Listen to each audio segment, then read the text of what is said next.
Assalamualaikum, perkenalkan nama saya Rismawanti Rampunenu, NIM 2020710004. Di sini saya akan menjelaskan materi tentang katabolisme.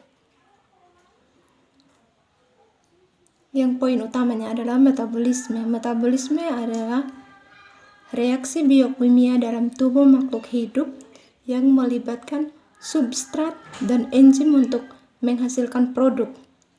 Metabolisme dibagi menjadi dua bagian, yaitu katabolisme dan anabolisme. Pengertian katabolisme dan anabolisme.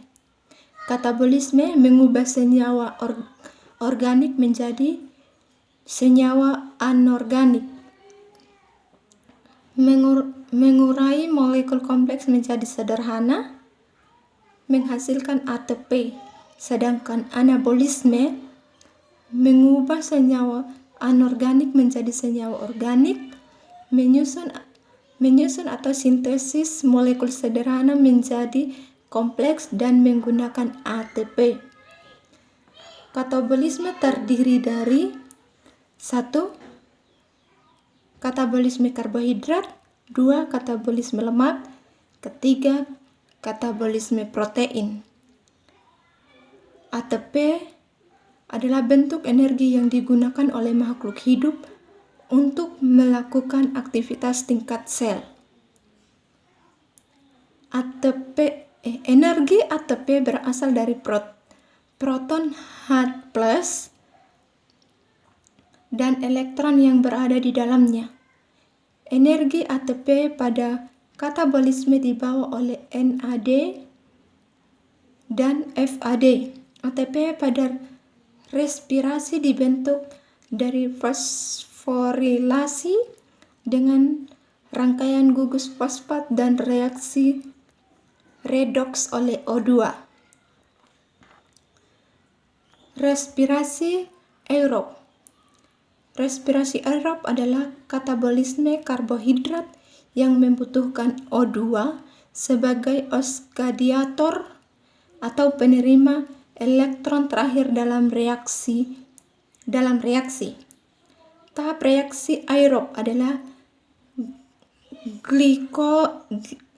glikolisis, dekarboksilasi, oksidatif asam pirufat, siklus Krebs, dan transport elektron. Glikolisis adalah proses pemecahan glukosa menjadi asam pirufat pada respirasi aerob. Reaksi ini terjadi pada sitoplasma sel. Reaksi glukosa.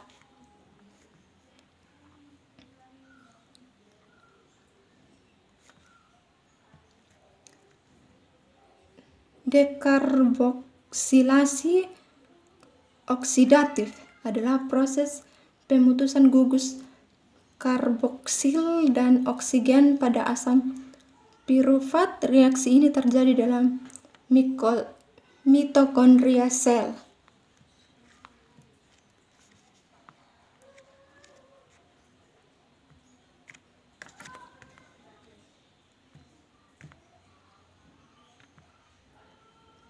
Reaksi dekarboksilasi oksidatif. Siklus Krebs adalah siklus yang terjadi setelah dekarboksilisasi oksidatif asam pirufat. Siklus ini terjadi matriks mitokondria. Reaksi siklus Krebs.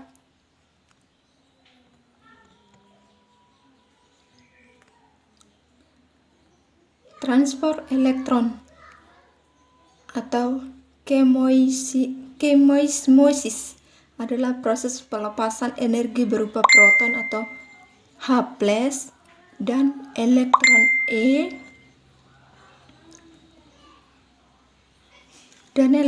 E dari molekul NADH dan FADH2 yang dibentuk selama katabolisme. Reaksi ini terjadi dalam matriks mitokondria. Reaksi transport elektron. Tahap transport elektron. 1. NADH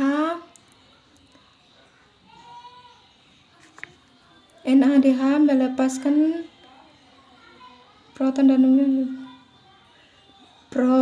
dan elektron pada reaksi 1 pada FADH2 pada kompleks 2.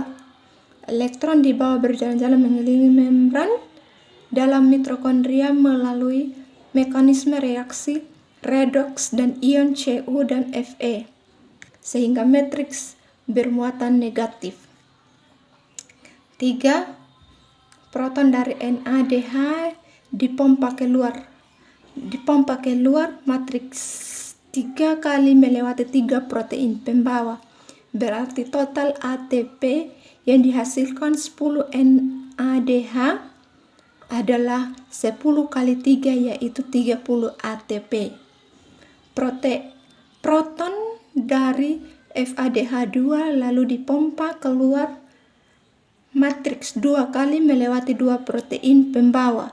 Berarti total dari ATP yang dihasilkan 2 FADH2 adalah 2 kali 2 yaitu 4 ATPH.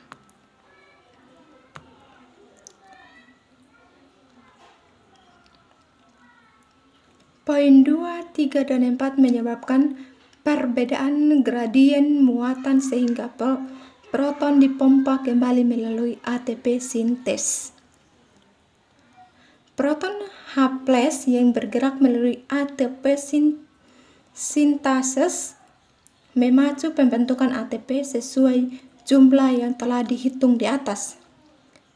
7. Agar ATP tetap terbentuk, proton dan elektron pada akhir sistem transport akan berkaitan dengan O2 membentuk air, O2 sebagai penerima elektron terakhir.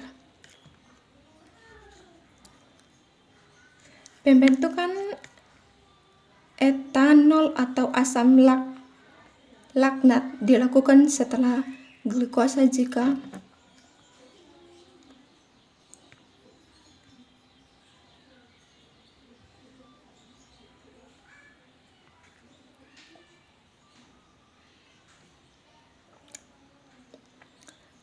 respirasi anaerob.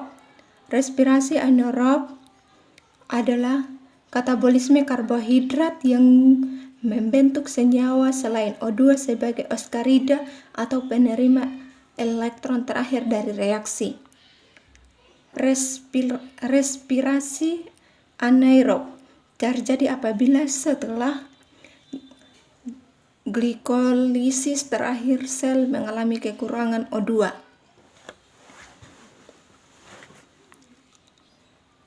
Glikolisis yang terjadi pada respirasi aerob.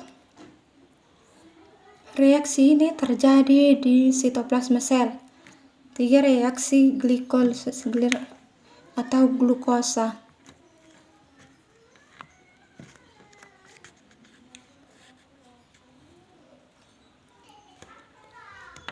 Pembentukan etanol atau asam laknat dilakukan setelah glikolisis jika sel mengalami kekurangan O2. Pembentukan etanol. Kosa pusing ya.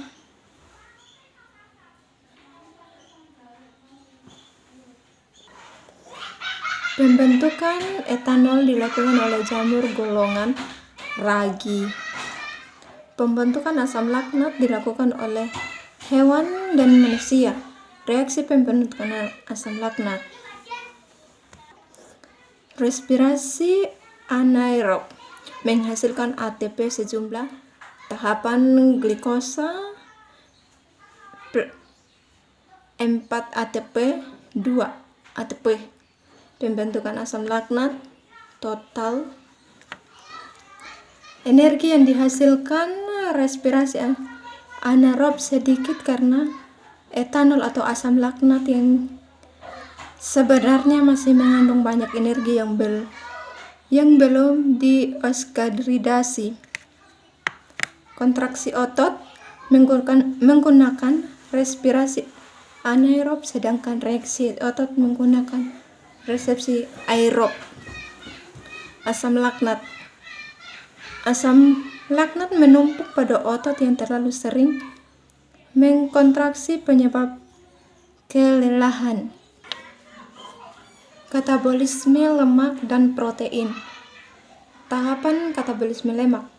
Katabolisme asam lemak terdiri dari satu reaksi B atau oksidasi. Asam lemak bebas diaktifkan dulu menjadi asam lemak pelaminat atau KOA asli dengan menggunakan 2 ATP. 2. Siklus Krebs. Dalam siklus Krebs, asetil KOA akan dioksidasi menjadi CO2. 2. Katabolisme gliserol. Gliserol akan diubah menjadi gliseroldehida 3-fosfat atau PGAL. 2 gliserol 3-fosfat selanjutnya masuk ke katabolisme karbohidrat.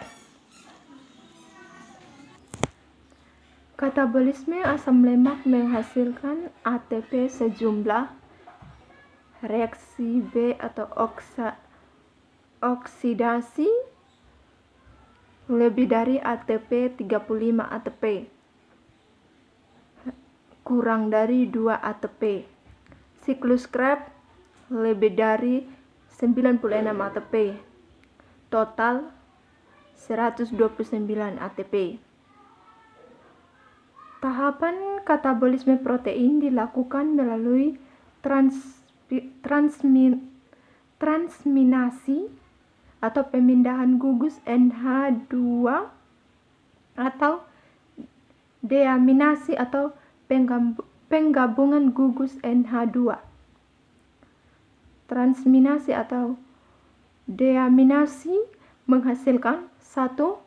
Rantai atom karbon berupa asam piruvit atau asetil KOA,